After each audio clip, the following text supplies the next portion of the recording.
Here's some news for you. Dr. Anthony Fauci is being forced to give his testimony under oath in a massive collusion case. Specifically, earlier this year, the attorney generals in 2 states filed a lawsuit against the federal government, accusing them of colluding with social media companies to censor the free speech of American citizens.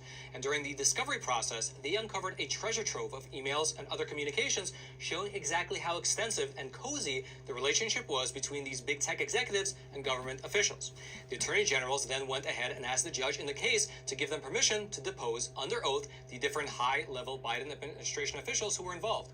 And after some legal back and forth, just 5 days ago, the judge granted the request. Specifically, he issued a court order which will force people like Dr. Fauci, Jen Psaki, the U.S. Surgeon General, as well as about 8 other Biden administration officials to testify under oath in regard to the actions they've taken to collude with big tech in censoring the free speech of Americans. To get regular updates on that case, subscribe to the channel.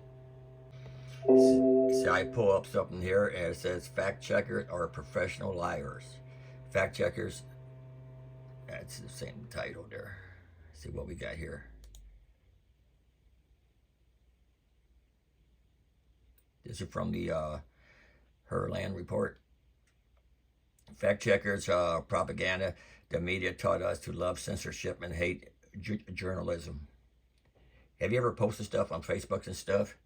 And they block it and says, you know, it was fact checked. I hate that. Instead of real journalists and reporters, the media is infiltrated with propaganda, who dictate what's fake news and what's not. See, it's all propaganda with Facebook and Twitter, whoever does this, you know, that block your facts. The public is being manipulated to want their information censored by third-party fact-checkers, which are introduced as a tool to confuse and control the public further, said Dr. Joseph Murlaugh. He's a osteopathic physician, best-selling author, and recipient of multiple awards. Let's see what it says down here.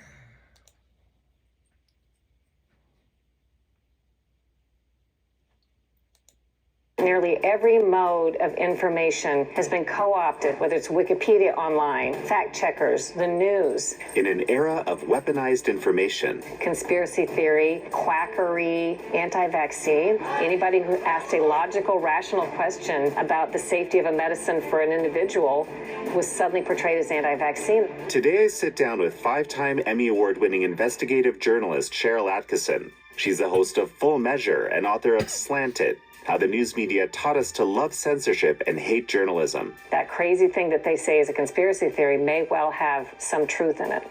This is American Thought Leaders, and I'm Yanya Kelly. Hey, Cheryl Atkinson, such a pleasure to have you back on American. This is about an hour long. I'm not going to play the whole thing. I'll put a link in the description. American Thought Leaders. Thanks for having me. Cheryl, I've been lately thinking about your book, Slanted. You know, you wrote this pre-COVID, frankly. And the more I think, you know, the subtitle, this is close, How the Media Taught Us to Love Censorship and Hate Journalism. I think you were seeing something very profound earlier than many were. I think part of the reason, it's not that I'm so prescient, it's that the kind of reporting I do lends itself to me seeing or being subjected to trends in media and propaganda that later become more widespread, but I think I'm kind of... See, we was taught the only country to have propaganda is like Russia and China and North Korea. But, you know, we got propaganda here. We got, you know, the fact checkers just blocking you, trying to brainwash you.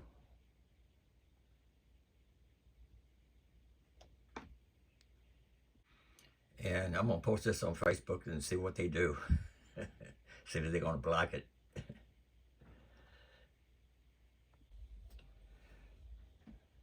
Okay, what we got here from the Associated Press. Rail workers say deal won't resolve quality of life concerns. This from Omaha, Nebraska.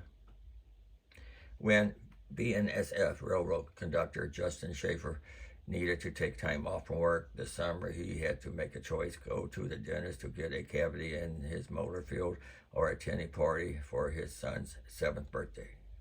Decisions, you know. Let's see here. He chose his son. Good choice.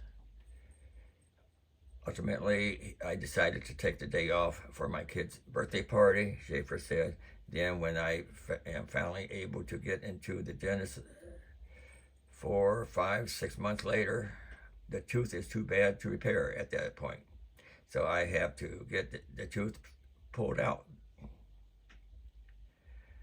Those are the kind of trade-offs the railroad workers worry they might still have to make after Congress voted this week to impose a contract to make on them to avoid the economic disaster that would accompany the railroad strike. You know, I always thought, everybody got sick paid, sick leave.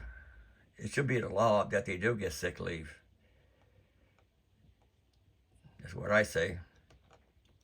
Anyway, you can read the rest of this in my description box. I'm not going to read as much as I have been reading. I'll just talk about it. But I think that's unfair. Let me know in the comments what you think.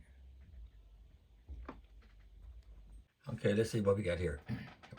This is from the Associated Press. Russia rejects $60 a barrel cap on its oil, warns of cutoffs. Kyiv, Ukraine. Russian authorities rejected a price cap on the country's oil set by Ukraine's Western supporters and threatened Saturday to stop supply the nations that endorsed it. Australia, Britain, Canada, Japan, the United States, and the 27-nation European Union agreed Friday to cap what they would pay for Russian oil at $60 per barrel. The limit is set to take effect Monday, along with an EU embargo on Russian oil shipped by sea. Kremlin spokesman Dmitry Peskov said Russia needed to analyze the situation before deciding on a specific response, but that it would not accept the price ceiling. Russia permanent representative to International Organization in Vienna warned that the cap's European backers will come to rule their decision. From this year, Europe will live without Russian oil. Moscow has already made it clear that it will not supply oil to those countries that support anti-market price caps. Wait, very soon, the EU will accuse Russia of using oil as a weapon.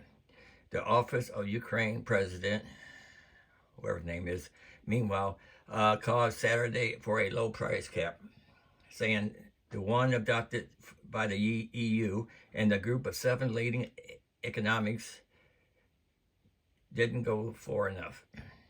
Anyway, we'll see what happens with that. I don't think the Russians going to give in. Okay, this is the last one for you. Why China's plan to move its UK embassy to historic Royal Mint Court sparked a row, whatever that means. China's plan to shift its embassy in the United Kingdom to the historic Royal Mint Court estates was rejected by local authorities on Thursday. Of course, everybody trying to kick them out, the CCP and all that. Constructed over 2 centuries ago and once owned by the British monarchy, the Royal Mint Court was purchased by Beijing in 2018. Well, that's what the British get for selling their land to China. China owns a lot of our country too. China hoped to move its embassy to East London from Portland Place in central London, but many of the estate's current residents objected to China's ambitious plan, citing security and privacy concern. Heck yeah, I would. What is the Royal Mint Court? Located opposite the Tower of London, the 5.4-acre plot was home to the Royal Mint from 1809 to 1967. Before that, it was the site of a Black Death plague cemetery and was later used by the Royal Navy, BBC reported. When the monarchy still owned the land, about 30 years ago, it decided to build apartments for key workers like police officers and nurses, CNN reported. At the time, owners of the new apartments were given a 126-year lease over the land. Like anybody gonna live that long? High ambitions. In 2010, the estate was sold to a property developer before Beijing eventually bought the site in 2018 for 255 million euros. That's $311 million. Bloomberg reported it was bought with the intention of replacing China's current embassy in the Marylebone neighborhood, wherever that is. Anyway, that's all I got for you today, folks.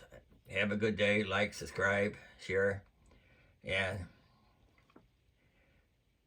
later.